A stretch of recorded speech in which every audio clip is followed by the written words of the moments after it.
Welcome to the Etihad Cargo Connections with Turn Furlong magazine. I'm your host today, Aurelian. The UAE season is in full swing right now, and today we speak to the master of Jebel Ali Stables, Australian Michael Costa. So this season, as we planned this interview, he was at the top of the trainer ranking with 12 wins from 37 runs. And in our conversation today, we hope to take a closer look at his plans for the season and the road ahead. So Michael, it's great to have you here. It's been almost 12 months since you started at Jebel Ali. How has the transition worked for you, and how have you found your year being in charge, of the things there? Yeah, thank you for having me on again. It's great to see you, and thanks for thinking of me. But it's been a good first year, and this racing ecosystem in the UAE is a little bit different to back home in Australia, where you're racing all year round. Whereas here in Dubai, you've got a big summer and a lead up to get to the pinnacle and the start of the season. So when I arrived last year, I arrived quite late, and we had to get sort of straight into training to start the season. Whereas this year we've been able to implement different systems in place, and I've had the whole summer with the horses to get them ready for the start of the season, and that's definitely paid dividends in the way that we've started the season as well. So it's just been about having a bit more time with the horses and all the hard work with the staff over the summer, which has allowed us to sort of, I guess, hit the ground running. For sure. You came last year in July, right? So your time was quite short to get prepared for the race. As well, this year, I guess you have more time. Yeah, definitely. Last year came right in the middle of summer, and the horses needed to start training to get ready for the season. And when I arrived, I was walking into a large band of staff, a number of horses. So. And that's what you've got from the season. There's not a lot of tweaks or changes you can make. You've got to live with what you've got. So we made the best of what we had last season, and that was the goal last season, to get the absolute best and greatest out of everything we had, and we managed to do that. We finished with the top leading strike rate of the trainers in the UAE last year. So. It was a good achievement, but we knew we had a lot more to achieve, and that's where we're heading into this year and the years ahead. That sounds quite amazing. Perfect. Thank you. How about your family? How has your wife Melanie and your children have been, feeling in Dubai and settling in there? Yeah, they're great. We had a new baby daughter in October last year, so we got our Arabian princess here in Dubai, which is good, and she's been great. The three boys are loving life in Dubai. We live on the property here, which is a 600-acre block right in the heart of Dubai. So it's as close as to Australian sort of living as you could get here in Dubai and in the deserts, which is great. And my wife and I are having a lovely time in Dubai as well. So it's the family is great. So thank you. Perfect. How about the heat? Is it manageable? Well, I guess Australia is quite warm as well. So Australia is warm, but come summer it is something very unique and something else. But the whole city's built for it. Our stables are completely air-conned, and whilst we're out in the morning working, we've got a small period there in the morning where we get out and work the horses and then get back into the aircon in the day. And we were lucky enough we did a fair bit of travel during the summer as well, going to horse sales back to Australia and a few things as well. So it's hot, but I think I'm lucky enough that I've got from Australia and got the Greek DNA, so it's a little bit used to the heat, which is good. Okay, great. So I have a question about your training in place, like compared between Australia and, of course, being in Dubai. So have you put your own methods of training in place, that you used to have in Australia? Or have you, had to adapt to a new way of training and doing things here? It's probably a combination of both. I think training in Dubai really suits the Australian model, where we're in and out on the horses quite quickly. we're not spending too much time on their backs, because you just simply can't do that in the heat. So that's been a huge benefit to bring the Australian model here, which has worked. Probably the biggest thing that I've had to adapt to is, in Australia we use horses races to progress to get them over further journeys. Here in Dubai, with the dirt tracks, your horse has to be very fit. There's really nowhere to hide. And with the conditions book being in a 5-month period, there might be limited races for your horse. So you've really got to make sure that your horse is very close to the mark heading into their race, because there might not be another opportunity for a little period of time, pending the conditions book, and also the combination of that track surface as well, which is it's testing in order that you've got to make sure that your horse is close to the mark. Fair enough, fair enough. And out of all those horses you've been training, who should we be looking out for? Like, what's in store, for example, for Muheb this season? Muhib, he did a great job last year, but we just found out that he was really looking for the mile at the back end of the season, but he just had a minor setback that we couldn't quite get the Ks under his belt to get him fit enough for the mile. So this year we'll be just saving him for the back end of the season. He'll look to kick off near about January and then head into the mile races come right into March. But the rest of the stable is His Highness's approach to look to buy yearlings and not form horses. So we've got a relatively young stable. So I would say the 2-year-olds are our best opportunity of having strong carnival campaigns come later in the season. Okay, that's great. Do you have any names you could share with us? Yeah, I think we've got a few which are unraced at the moment, but the 2 which have been to the races, which have looked very, very impressive and above average, is a colt called Maktoum, okay, and also Lafati, which the filly which won at Maidan last week in an impressive style. So I think they're 2-year-olds which will be looking to go to some better races as the carnival progresses throughout the year.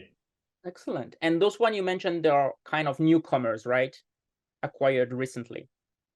Yeah, they were purchased at Keeneland last year as yearlings. So they've been in they were broken in Akala, and they came over in July this year. So we've had a little bit of time with them, but they're 2-year-olds which are looking like they'll progress nicely. Excellent. And especially talking about purchasing those new interesting horses, could you tell us a bit more about your travels and purchases specifically? Yeah, as I said, it was His Highness's approach that we wanted to do a complete rebuild of the stable and start with yearlings. The other trainers in UAE adopt more of a form horse approach with tried horses and breeze up horses. So we've gone a different angle. So this year we really just went and experienced as many sales as possible, just to see what was going to work with our model. And we did most of our buying at the Keeneland September sale there. So that'll be our main approach for this year. We bought 12 colts from this year, and they're horses that I'm very, very excited about to come to the stable next year. And I think it'll be a similar approach this year that we'll look to double down on the Keeneland sales. Okay, great. That sounds very exciting. You're able to experiment a little bit. Yeah, that's it. It was a model that the other trainers sort of took, but this is the approach that we feel will be best for our stable moving forward and for the goals that we've got moving ahead as well. Perfect. You've had a great number of wins, with horses like Bilhail and Lafati. What are the plans for the horses you've had, early win with? So each horse will be on its own merits. There'll be some horses there will just be looking to continue to progress through the grades and through the handicap systems. But Bilhail, Maktoum, Lafati will be horses that will look to step to some sort of black type and above races. And yeah, so it'll be just each horse on its own merits, and with the horses going through the handicap races, just looking to continue the winning streak. That's great. Since we talked about newcomers, I was quite curious about also the older horses, let's say. So, Michael, you've had 12 wins from 37 runs so far this season, striking at an excellent 32.4%.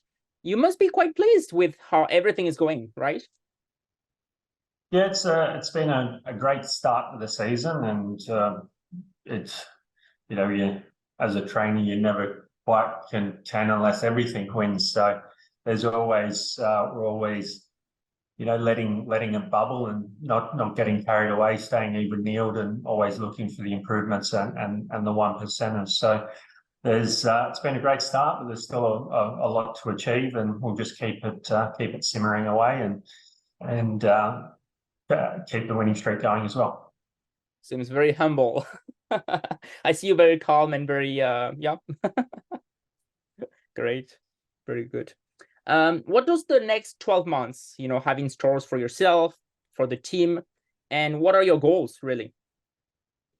Year two was just about season 2 that we're in now is just getting back some Dubai dominance and getting a stable as you know, as a respected stable in the UAE. So with our approach of buying yearlings, doubling down again on Keeneland this year, the approach for year 3 and year 4 will be looking to also travel horses outside of the UAE, outside of the racing, outside of the racing program here in the UAE. So it's not, we won't just be focused on UAE. We're looking for yearlings not to be just competitive here, but also around the world. So year 3 and 4 will be exciting times ahead. That's amazing. Do you have any countries you're planning on heading to? Well, it does depend on where we buy from, but we would like to take the dirt horses back to the US to compete and run. There's obviously good money, prize money in Australia, and with His Highness has a nice racing band of horses up in the UK. So look, with predominantly having dirt horses, that'll be the first approach to look to take some back to the US. But if we do look to buy from the UK and Tatterstools, possibly Australia as well, we'd look to travel horses for the turf for North and South as well. Okay, great, very good. And over this 12 months period, what are your goals, let's say, over that period? I think this year with in season 2 is just to continue to turn out every horse the best way we can. Okay. There's not a KPI on winners. We just want to be a force to be reckoned with back in Dubai. That's the ultimate goal. And then just look to do some great buying to set up the stable for the years ahead in year 3 and 4 when we're looking to travel horses internationally. Great, very good. So you seem to have dealt with quite a lot of pressure, you know, with this new job. What would you put that down to? I'd say just staying even keeled, and I'm pretty lucky. I walked into a stable with a great staffing band, and everyone from the management right down to the riders, the grooms, and everyone, and the racetrack management. So it's I'm more of a conductor. I'm just playing the music and pointing people in the right way. So it's there's really no reason to. This is a game that you can definitely get yourself, tied in a knot and stressed out. But when you've got a good support team like that, and His Highness backing your judgment, there's really no reason for not having success. So I think whilst you could get yourself frustrated in certain situations, you just remind yourself that I'm in a very lucky position to have His Highness's support. So I'm grateful for that, and I'm just grateful for the opportunity. So there's no need to get too frustrated. Great. Would you have any advice for maybe new trainers wanting to get into that?